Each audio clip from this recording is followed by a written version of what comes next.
já foi dito hoje, mês de agosto, mês do fruto do Espírito, já passamos por alguns deles.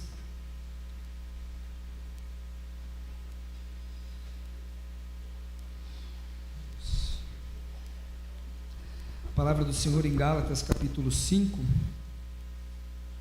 Gálatas 5, versículo 22, vem falar para a gente assim: mas o fruto do Espírito é o amor, a alegria, paz, paciência, benignidade, bondade, fé, mansidão e domínio próprio. Amém? E hoje nós vamos falar sobre a bondade. Não teria dia mais oportuno para falar da bondade do que a ceia do Senhor. Um ato de bondade que não tem como mensurar, não tem como a gente medir a quantidade do amor e da bondade do Senhor por cada um de nós. Por cada um de nós. Mesmo nós não merecendo, mesmo sendo pecadores, ainda assim, Ele se entregou na cruz por cada um de nós. E como não vai fugir ao costume das minhas ministrações, nós vamos dar uma pulada nos versículos que eu achei mais assim oportunos para falar sobre a bondade do Senhor sobre as nossas vidas. Não sobre a nossa bondade, não sobre a nossa bondade, a minha bondade de estar fazendo algo bom para alguém, mas a bondade do Senhor por cada um de nós, que é o que importa, é a bondade dele em nossas vidas. E que em nome de Jesus, nós tenhamos o nosso espírito atento à mensagem e à palavra do Senhor nessa noite, amém? Só vou pedir para os meninos abaixarem um pouquinho o fundo, por favor. No retorno só, tá? Por favor.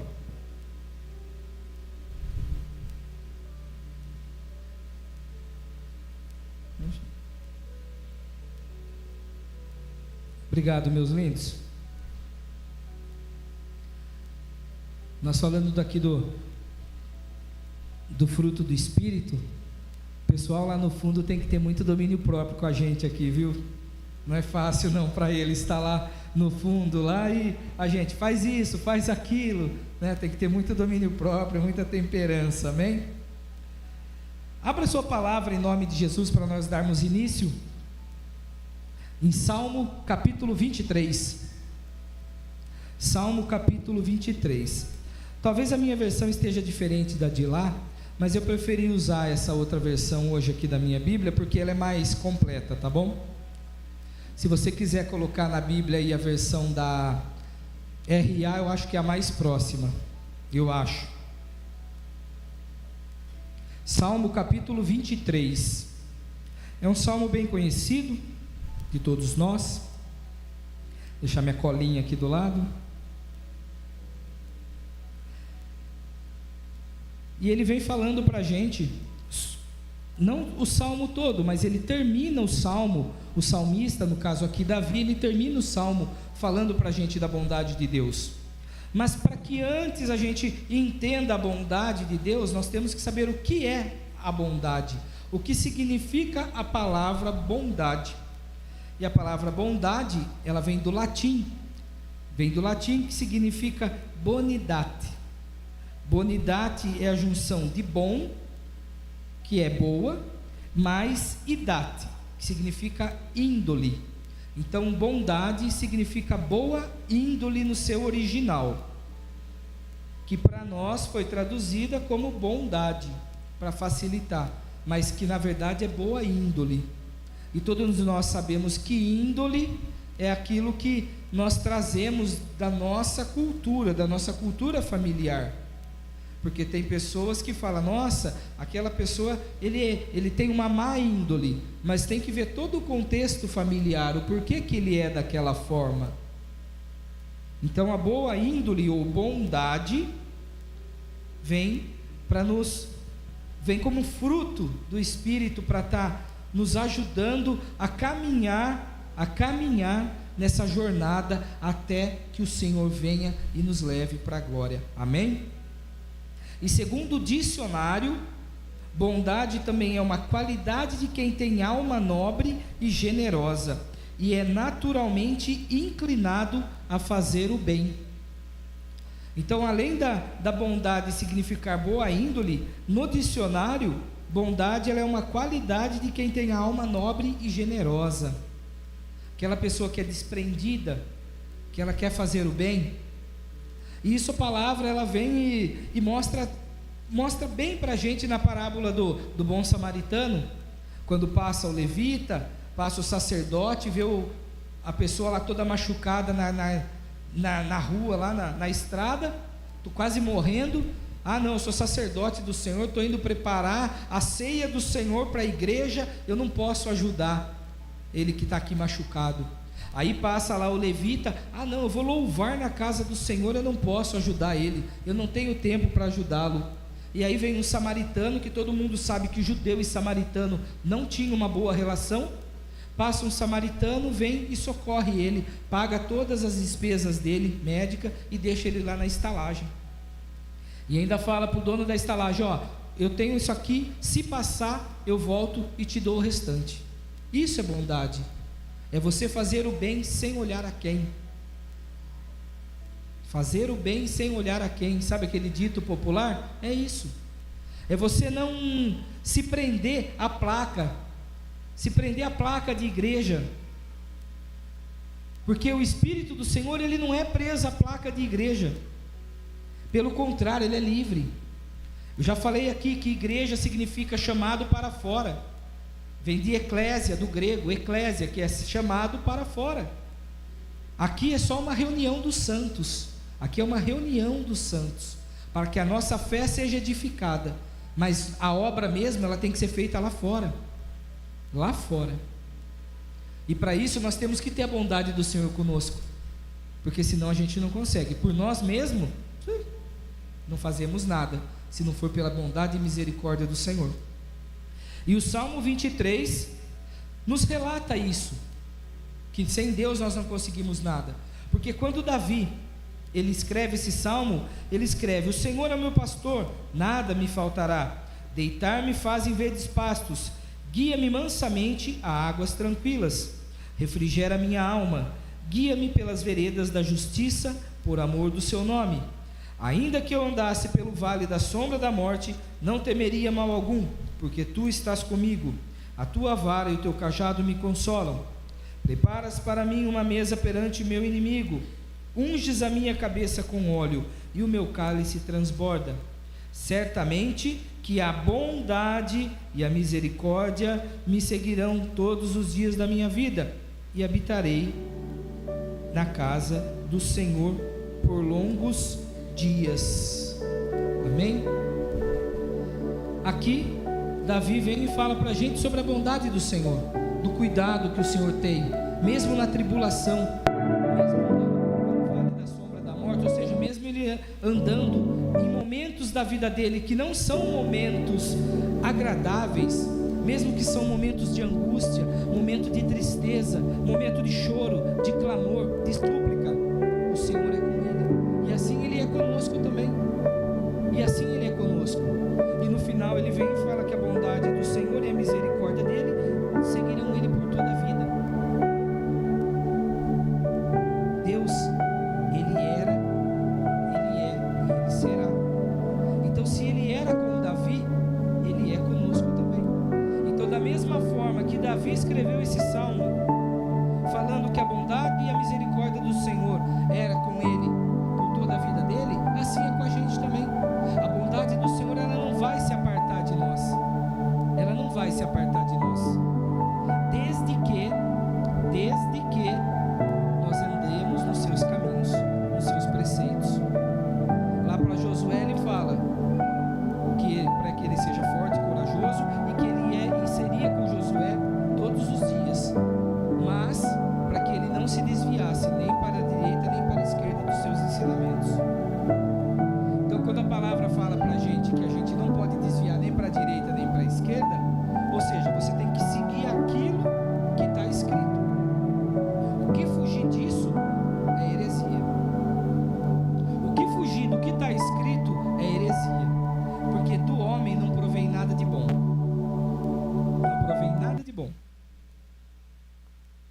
única coisa que vem de bom é da parte de Deus. É da parte de Deus. Porque a palavra mesmo fala que não existe homem que não peque. Não existe homem que não peque. Então se a pessoa chega e fala, não, porque eu não tenho pecado, já está pecando, porque está mentindo, porque está indo contra a palavra. Porque se a palavra fala, quem sou eu para contestar? É a palavra de Deus, não é a palavra... mas a Bíblia foi escrita por homens inspirados pelo Espírito Santo de Deus. É isso que nós temos que entender. E é isso que as pessoas têm que entender e parar de questionar o que está escrito aqui, na palavra do Senhor. Não adianta nós ficarmos questionando a palavra do Senhor, procurando argumentos na palavra do Senhor para justificar nossos pecados. Como eu acabei de falar, eu sou pecador, mas a palavra fala que não existe homem que não peque. Mas em todo tempo, quando Deus vem, quando Jesus vem, e Ele sara, Ele cura uma pessoa, Ele transforma a pessoa, Ele fala, vai e não peques mais. Então Ele já está dando uma orientação, vai e não peques mais. Então nós temos que tomar muito cuidado para não usar versículos aleatórios da palavra para justificar o nosso erro. Porque quando a gente for chamado para ser julgado pelo Senhor, hoje Ele é nosso advogado, Jesus. Mas quando Ele vier, Ele vai ser nosso juiz. E quando a gente se apresentar perante Ele para Ele nos julgar, não vai ter justificativa não vai ter desculpinha não. O que você fez está feito.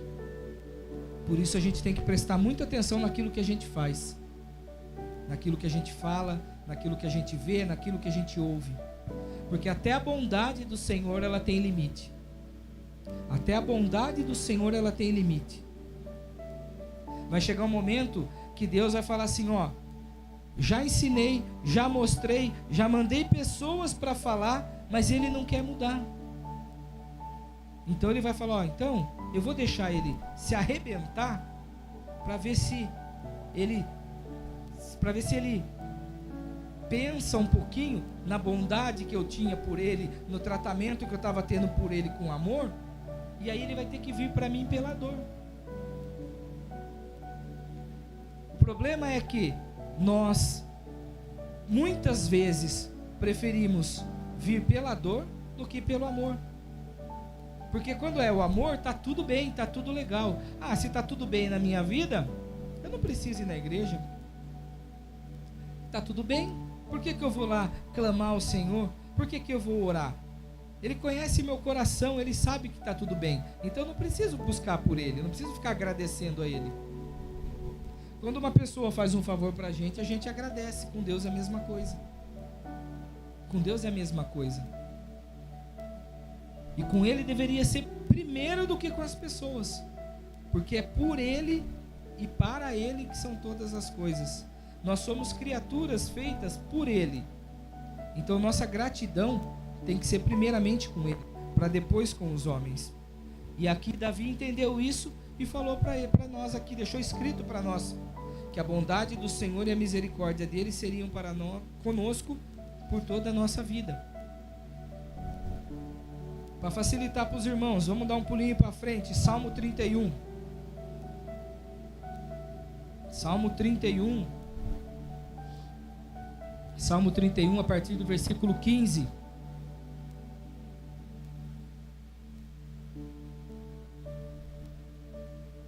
Amém?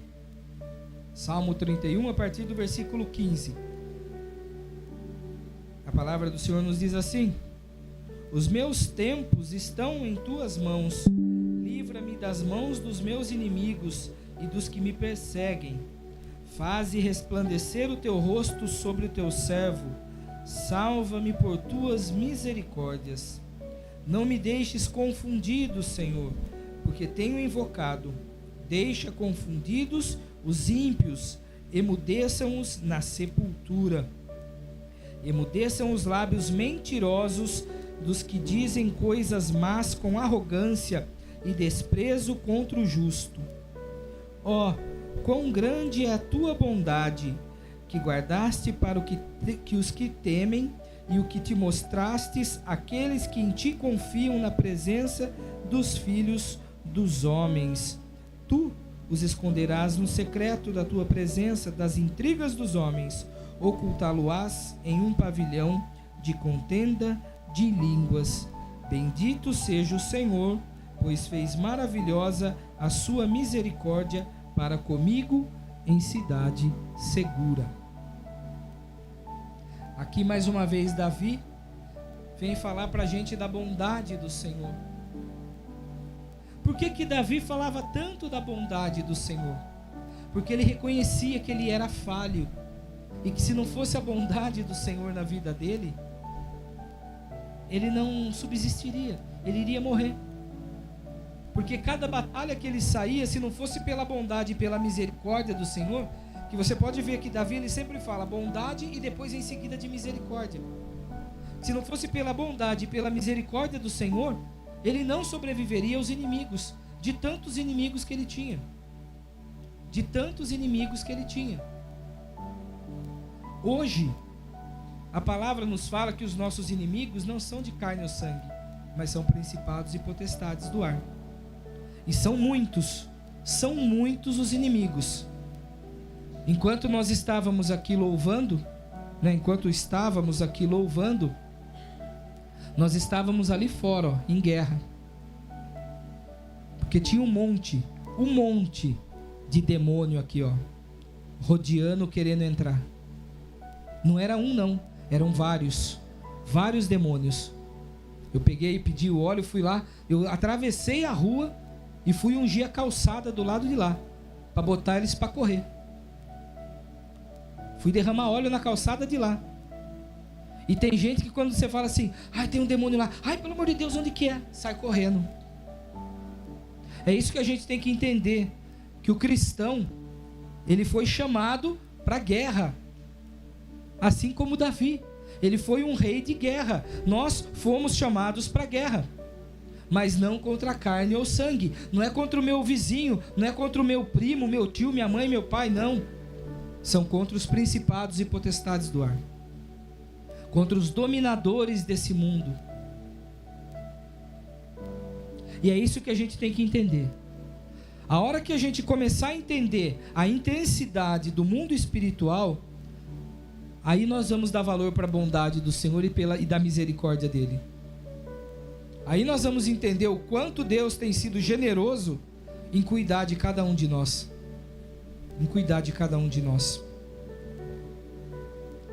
E quando aqui Davi ele fala que os meus tempos estão nas suas mãos, ele expressa o que? A convicção de que todas as circunstâncias da vida dele está sob o controle de Deus.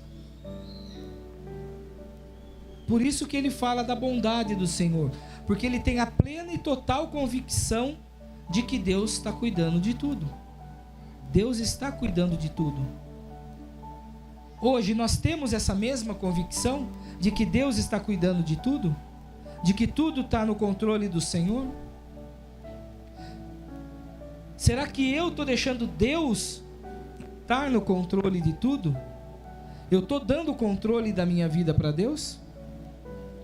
Ou eu estou simplesmente falando, ó Senhor, aqui você pode tomar conta, ó Deus, aqui o Senhor toma conta, tá? Ó, dos meus problemas aqui, das minhas dívidas, o Senhor pode tomar conta. Ó, mas do meu dinheiro que entra, não, esse eu tomo conta. Da minha vida financeira positiva eu tomo conta. Do negativo o Senhor toma conta.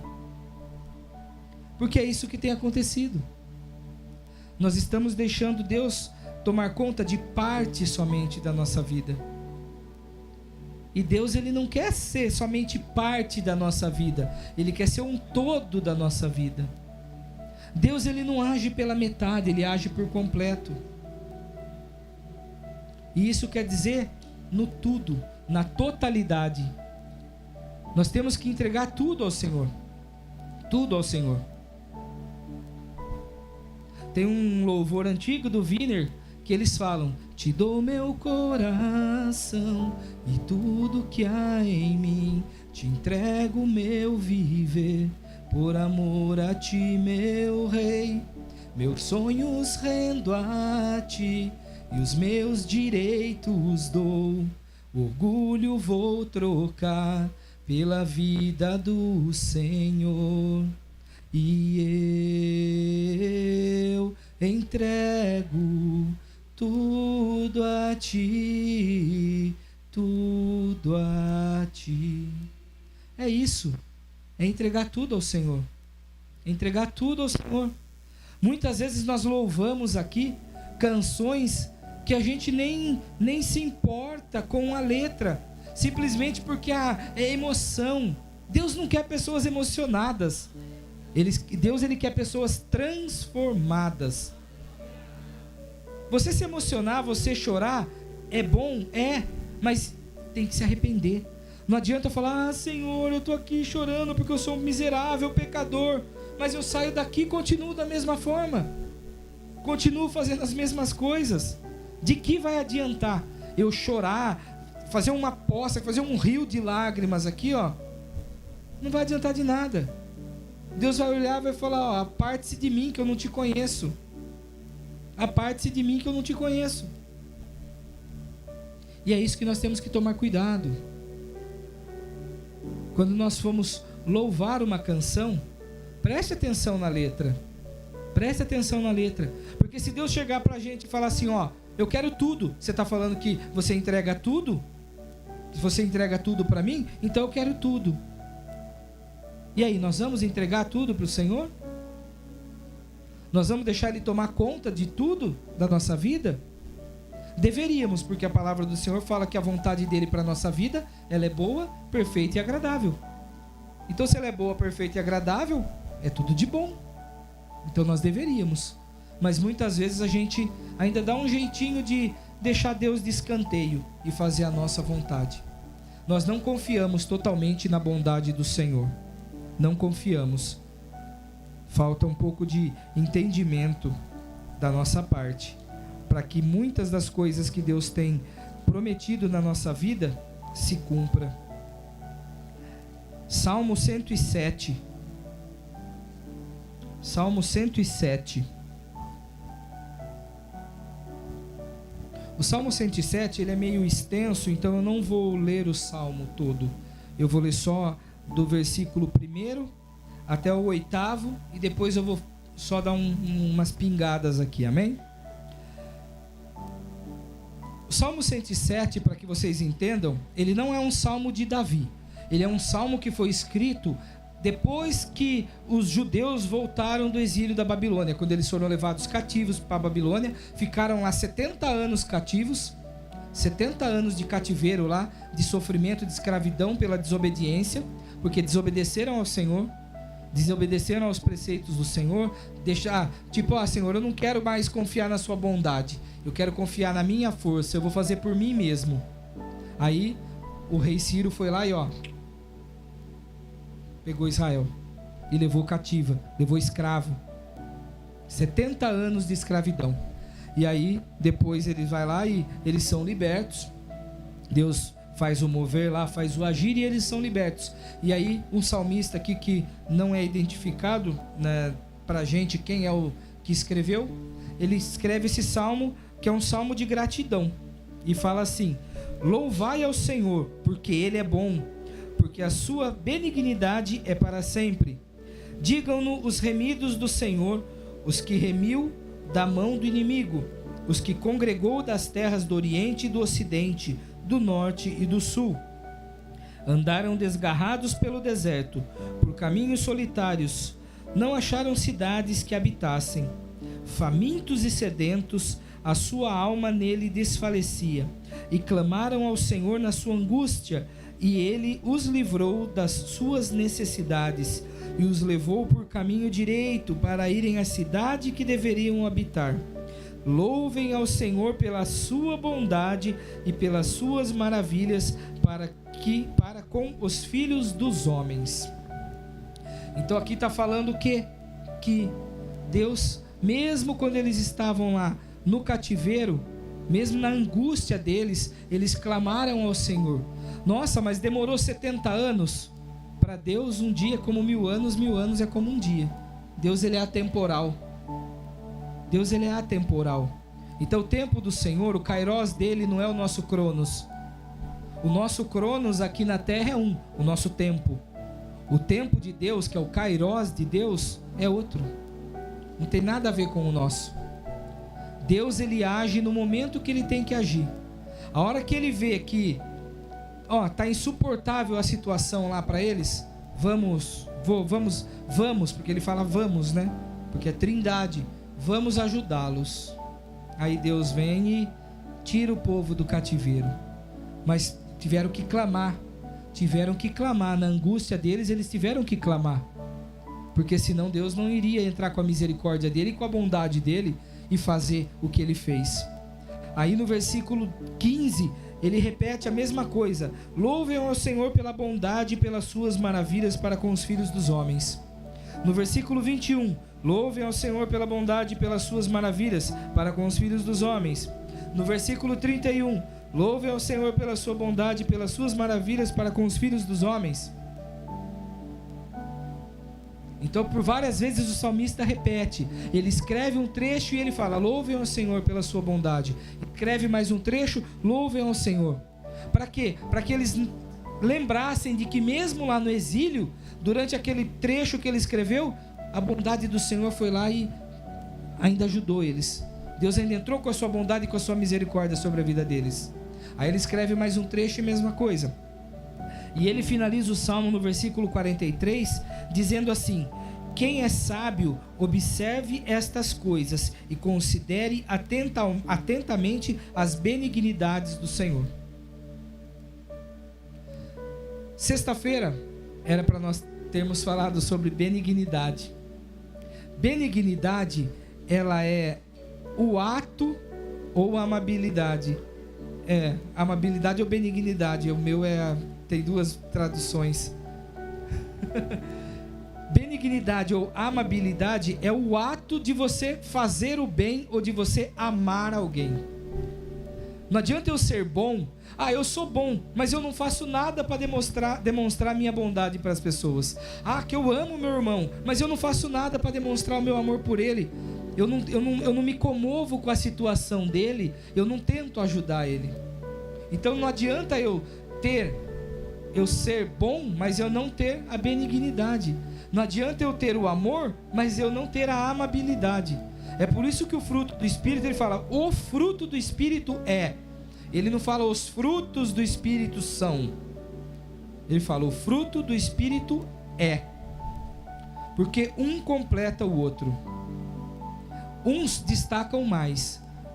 Que nem, por exemplo, tem pessoas que o amor, ele é latente nela. Você vê a pessoa, o amor na pessoa. Outros é a bondade. Outros é o domínio próprio. Você vê que a pessoa está lá, levando chicotada, e ela não reage, não esboça nenhuma reação, uma reação explosiva. Isso é domínio próprio. Então em cada um de nós existe a latência, mas todos fazem parte do mesmo fruto, que é o fruto do Espírito. Amém? E aqui o salmista, ele vem e fala para a gente, quem é sábio, observe essas coisas. Ou seja, presta atenção que eles estavam desgarrados. Muitas vezes nós estamos desgarrados, nós saímos da igreja, a gente anda por aqui, anda por ali, bate cabeça num lugar, bate cabeça no outro, e aí Deus vem com a bondade dele e fala, vem cá meu querido, você está no lugar errado, vou te chamar de novo para o aprisco. Vem minha ovelha querida, vem cá, e traz a gente de volta para perto dele.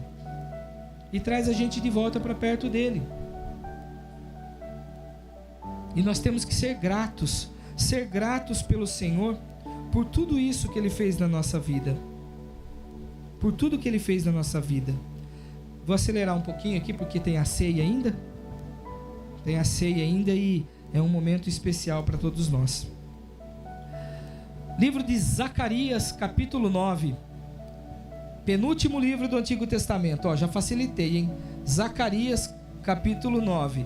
Penúltimo livro do Antigo Testamento. O último é Malaquias. Antes de Malaquias vem Zacarias. Zacarias, capítulo 9.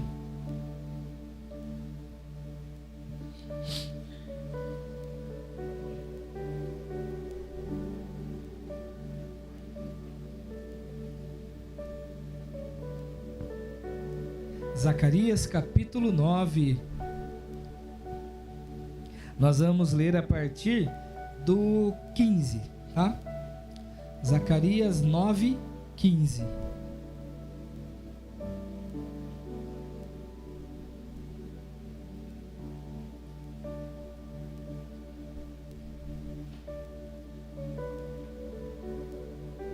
Zacarias 9:15. Para que vocês entendam, muitas pessoas não conhecem a história do profeta Zacarias. Zacarias, ele foi esposo de Isabel. Esposo de Isabel. E Isabel era prima de Maria. Amém? Então ele tem uma parte, ele era pai de um dos precursores de Jesus, pai de João Batista. Ele foi pai de João Batista, aquele que pregava o arrependimento antes de Jesus, aquele que falava: arrependam-se, raça de víboras, porque eu venho aqui, batizo vocês com água, mas ele vai vir e batizar com fogo do Espírito. Então, quando alguém chegar para vocês e falar assim, receba a unção de João Batista, vocês têm que estar cientes que ele pregava o arrependimento. E hoje, nos dias de hoje, não é fácil você pregar o arrependimento. Muitas igrejas estão deixando de pregar o arrependimento para poder ter a sua igreja cheia, para que as pessoas não vá embora. Mas a igreja tem muito pecador, eu sei, por isso que tem que se arrepender. Mas se eu for para a igreja, eu estou cheio de pecado, eu também, e daí? Um dia Deus me deu a oportunidade de entrar numa porta aberta e ouvir da palavra, ouvir sobre o arrependimento e me arrepender de tudo aquilo que eu fiz no passado. Então todos nós temos o direito a nos arrepender. Não é porque nós estamos aqui dentro e eles estão lá fora que nós somos melhores do que eles. A diferença é que nós temos Jesus, eles não. E cabe a cada um de nós sair lá e pregar o evangelho para eles, para que eles também tenham a oportunidade de se converter e se arrepender e encontrar a salvação. Não fazer como Jonas, que Deus chamava Jonas e falava assim: Jonas, vai pregar em Nínive. Não vou, Senhor, eu vou para outro lado, eu não quero. Vai pregar em Nínive? Não, vai pregar não. Até que Deus foi lá e o peixe grande soltou ele na praia de Nínive. E ele pregou e o povo se arrependeu. E aí ele vira para Deus e fala: tá vendo, Senhor, por que eu não queria pregar aqui? Porque eles se arrependeram e o Senhor não vai destruir a cidade. Olha o coração do homem. Olha o julgamento do homem. Achando que só ele tem o direito de ser salvo, de conhecer a Jesus. Ainda questiona a soberania de Deus. Eu sabia que eu não queria pregar aqui porque o Senhor ia salvar todo mundo. E aí Deus pega e fala para ele: você não entendeu nada, você não entende nada, sabe de nada. Somente obedeça, somente obedeça. Se Deus falar para você: vai e fala, mas que não seja do teu coração, que seja do Espírito, porque senão você não vai ter autoridade nenhuma para falar. Ande nos caminhos do Senhor, trilhe os caminhos do Senhor, como a palavra do Senhor fala no Salmo 119, 105, lâmpada para os meus pés é a tua palavra e luz para o meu caminho. Se a palavra do Senhor for o teu caminho, a luz do teu caminho e a lâmpada para os seus pés, você vai ter autoridade para falar sobre a vida de outra pessoa. Se ela não for, você não tem autoridade nenhuma. Pelo contrário, você vai falar e vai ser envergonhado. E tem que ter domínio da palavra, tá? Tem que ter pelo menos o básico do conhecimento da palavra, tá? Tem que ter pelo menos o básico, porque senão a pessoa vem e te confronta, você fica, então o básico pelo menos a pessoa tem que saber. Por isso, meus queridos, medite na minha palavra de dia e de noite. Deuteronômio 6. E aí depois lá em Josué repete: medite na minha palavra de dia e de noite. Amém? Zacarias 9, a partir do 15, fala assim: o Senhor dos exércitos os amparará, e comerão depois que os tiverem sujeitado as pedras da funda. Também beberão e farão barulho como excitados pelo vinho, e encher-se-ão como taças, como os cantos do altar. E O Senhor seu Deus, naquele dia, os salvará como ao rebanho do seu povo, porque como as pedras de uma coroa, eles serão exaltados na sua terra. Porque quão grande é a sua bondade, e quão grande é a sua formosura. O trigo fará florescer os jovens, e o mosto as donzelas. Então aqui Zacarias, depois dele ter uma revelação do Senhor, que esse texto aqui, o capítulo 9, ele fala sobre os reinados, né? Sobre o castigo que Deus vai mandar para diversos povos.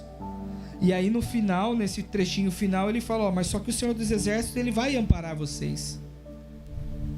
Ele vai amparar vocês por causa da bondade dele. Por causa de quão grande é a bondade dele e quão grande é a sua formosura. Ele vai exaltar vocês como pedras na sua coroa. Mas para que isso aconteça, arrependimento. Não tem jeito. Tudo parte do arrependimento. Para que Deus nos exalte como coroa na glória, porque a palavra do Senhor lá em Apocalipse fala que aquele que permanecer firme e fiel herdará a coroa da vida. Então, para nós sermos parte dessas pedras da coroa da vida, a gente tem que nos arrepender de tudo aquilo que nos afasta e nos tira da presença do Senhor. Tudo aquilo que vem tirando a presença do Espírito de nós. Foi falado aqui na quarta-feira sobre as obras da carne. E muitas das coisas entram na nossa vida através da janela do nosso corpo, que são os nossos olhos. São os nossos olhos. Nós estamos muitas vezes deixando entrar coisas na nossa vida, coisas que não agradam ao Senhor, através do que nós estamos vendo, do que nós estamos ouvindo. E aí, quando entra coisa ruim, nosso coração se enche de coisa ruim. E aí, a boca fala aquilo do que o coração está cheio. Se o nosso coração estiver cheio de coisa ruim, cheio de maldade, a gente só vai falar coisa ruim, só vai falar maldade. Nós não vamos proferir palavras de bênçãos sobre a vida dos irmãos, que está no texto que eu vou ler lá na frente, lá em Romanos 11, que vocês já podem até abrir em Romanos 11, que é o próximo texto. Romanos capítulo 11. Romanos capítulo 11, ele fala para a gente justamente isso.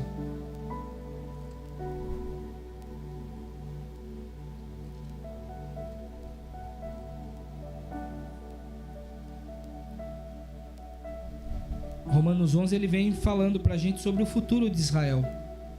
Paulo, ele fala aos romanos o futuro de Israel, para a igreja de Roma, como que vai ser o futuro. E a partir do versículo 19, Romanos 11, 19, antes ele vem falar que nós somos enxertados na videira, enxertados em Jesus, mas que se nós não seguirmos os seus preceitos, ele vai nos arrancar, assim como ele fez com os ramos originais. Ele tirou os ramos originais que não queriam receber Jesus e nos enxertou nele. Ainda aqui na minha versão, no versículo 17, ele fala que ele compara o povo com um zambujeiro. Eu falei, o que é zambujeiro? Nunca ouvi falar disso. Aí eu fui pesquisar o que é o zambujeiro. O zambujeiro, ele é o tipo de uma oliveira, só que eles chamam de oliveira brava. Ele dá um arbusto pequeno, dá uma semente oleaginosa também, que parece uma azeitona, só que ela não serve para consumo. Ela só serve para fazer óleo para produto de beleza. Não serve para consumir, para você fazer uma fritura ou coisa desse tipo. E aí ele fala, vocês que eram jambuzeiros foram enxertados na seiva da verdadeira oliveira. Então aqui ele já está falando, vocês foram enxertados em Jesus, ele é a minha oliveira. Vocês viram o clipe aqui que estava passando do Getsemane?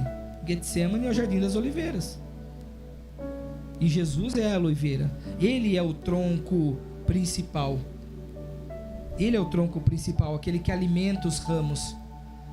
É onde a gente enxerta um ramo novo, para que esse ramo receba nutriente.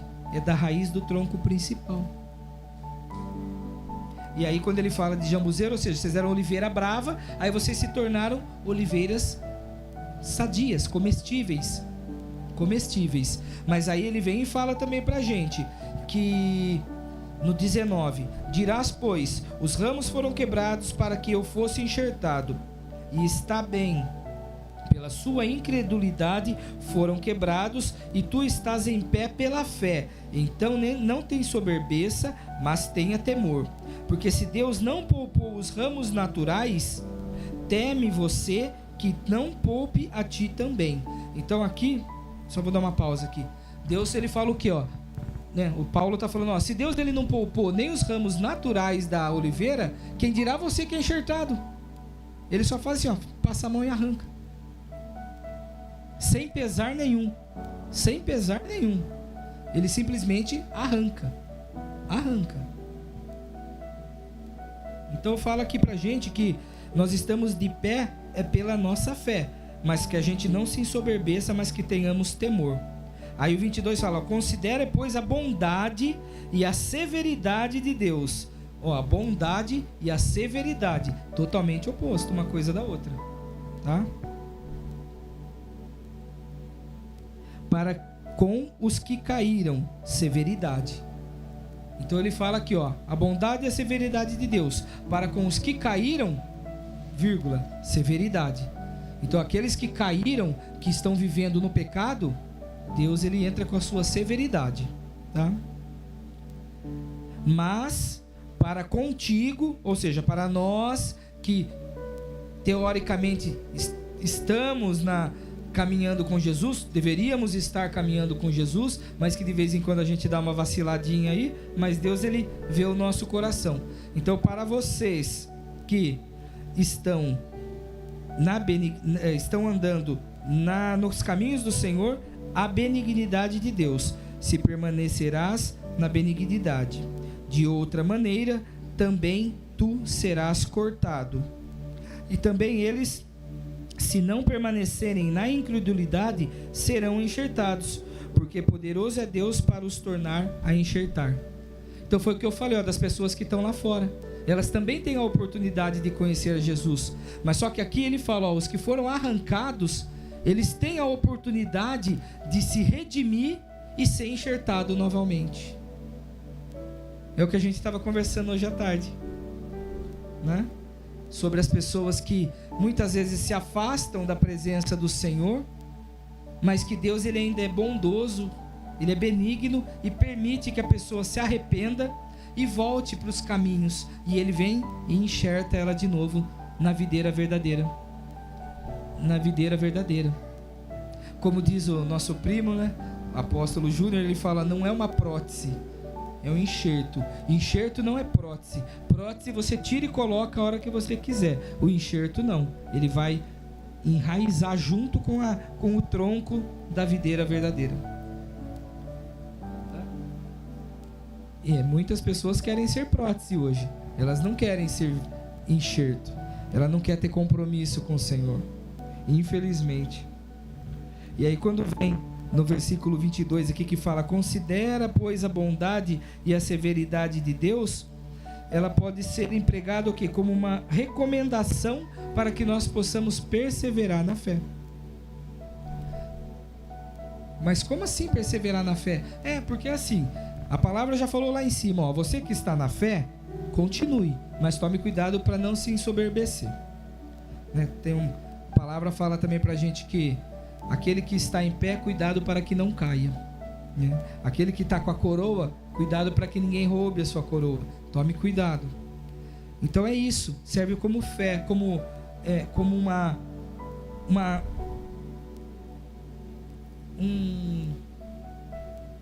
um incentivo para nós. Que tipo de incentivo? Se eu sair dos caminhos do Senhor, eu vou ter a severidade. Se eu continuar, eu vou ter a bondade. Simples assim. Simples dessa forma. Se eu sair da presença do Senhor, vai vir a severidade dele para comigo. Se eu continuar na presença do Senhor, vai continuar vindo a bondade. E não tem outra forma. E não tem essa forma, porque com Deus é assim. Com Deus é dessa forma. Ou você está com Deus, ou você está... Eu vou falar diferente da palavra, tá? Porque a palavra fala um pouco mais pesada. A palavra fala assim: ou você está com Deus, ou você é do diabo. Então eu vou falar, ou você está com Deus, ou você está sem Deus. Porque muitas vezes nós estamos fora da presença de Deus, mas nós não somos do diabo. Só estamos afastados. Por isso que ele fala aqui, ó, que Deus, ele é bondoso e permite que a gente volte para ele e seja enxertado novamente. E para finalizar, Efésios capítulo 4. Efésios capítulo 4. É logo um pouquinho para frente aí. Depois de 2 Coríntios, vem Gálatas, depois Efésios.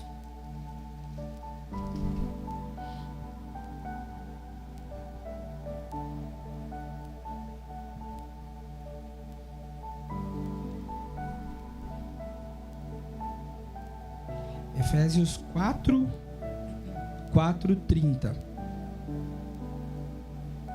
Efésios capítulo 4, versículo 30. A partir do 30, tá?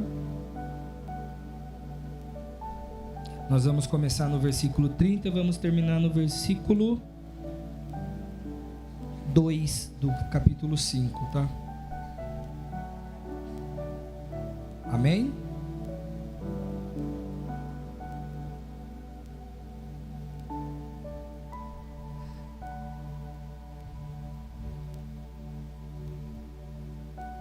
É logo no começo, né? É no meio do Novo Testamento. Mateus, Marcos, Lucas, João, Atos, Romanos, Coríntios, Gálatas, Efésios. Achou? Amém? Efésios capítulo 4, a partir do versículo 30. Ele fala assim: e não entristeçais o Espírito Santo de Deus, no qual estáis selados para o dia da redenção. Toda amargura e ira e cólera e gritaria e blasfêmia e toda malícia seja tirada de entre vós. Então aqui Paulo está falando, que seja tirado de entre vocês, que todas essas obras da carne, através do Espírito Santo que já habita em vocês. Então não deixa ele triste por causa disso. Não deixe que essas obras da carne entrem em você, para que não entristeça o Espírito que habita em você. Antes, sede uns para com os outros benignos, misericordiosos, perdoando-vos uns aos outros, como também Deus vos perdoou em Cristo. Versículo 1 do capítulo 5. Sede, pois, imitadores de Deus como filhos amados, e andai em amor, como também Cristo vos amou e se entregou a si mesmo por nós, em oferta e sacrifício a Deus em cheiro suave. Jesus, ele se entregou como sacrifício por cada um de nós. Tamanha bondade dele para conosco, que ele poderia ter falado: não, pai, eu não quero descer lá, eu não quero morrer por eles. Deixa que cada um que pague o seu pecado, cada um que carregue a sua cruz. E mesmo assim, mesmo sabendo das nossas falhas, ele veio e falou: tá bom, eu vou lá e vou fazer esse sacrifício por cada um de nós, porque eu sou bom, eu sou benigno. Não basta apenas eu ser bom, eu tenho que ter a benignidade. Eu tenho que demonstrar que eu sou bom. E a demonstração é através do meu sacrifício na cruz por cada um de nós. Sacrifício esse que nós vamos relembrar no momento da ceia.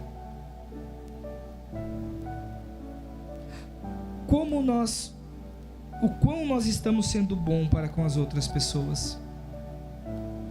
Aqui fala que a gente tem que perdoar uns aos outros como Cristo nos perdoou. A oração do Pai Nosso, ela fala: perdoe as nossas dívidas, assim como nós perdoamos os nossos devedores. Vocês têm noção que se a gente não ser bom com a outra pessoa, se nós não formos bons o suficiente para perdoar a outra pessoa, nós não vamos herdar o reino dos céus? Se nós não tivermos bondade suficiente para perdoar o erro da outra pessoa, então nós não devemos exigir que Deus perdoe os nossos pecados. Porque é fácil eu cobrar de Deus a justiça dele na vida da outra pessoa, mas eu não olhar para a minha própria vida e também perceber que eu também não sou merecedor de tudo que ele fez. E mesmo assim ele fez. E mesmo assim ele fez. Ele não julgou. Ele não olhou para os nossos pecados. Ele não olhou para o tamanho dos nossos pecados, para a quantidade dos nossos pecados. Ele simplesmente falou: Pai, afasta de mim esse cálice, mas que não seja feita a minha vontade, e sim a sua. É isso que Jesus falou lá no Getsemane, quando ele estava lá chorando, quando ele estava lá suando sangue. Foi isso. E que muitos de nós hoje não estamos nem aí por essa atitude, por esse gesto de bondade, de amor. Um amor ágape, que eu já falei para os irmãos sobre o amor ágape, a diferença do amor. O amor ágape, que é aquele amor sem interesse, aquele amor de entrega. Amor de entrega. Em nome de Jesus, que nós possamos ter a bondade, a mesma bondade que Jesus teve por cada um de nós, a mesma bondade que Deus teve pelo povo no deserto, pelo povo no cativeiro, pelo povo quando estavam batalhando para conquistar a terra prometida. Que nós tenhamos essa mesma bondade para com o nosso irmão. Que nós possamos ter sempre na nossa mente que a nossa luta não é contra carne e sangue, sim contra os principados e potestades. Não são pessoas, são espíritos. Não são pessoas, são espíritos. Feche seus olhos em nome de Jesus. Vamos estar orando para ir para o momento da ceia, amém? Pastor, sobe em nome de Jesus.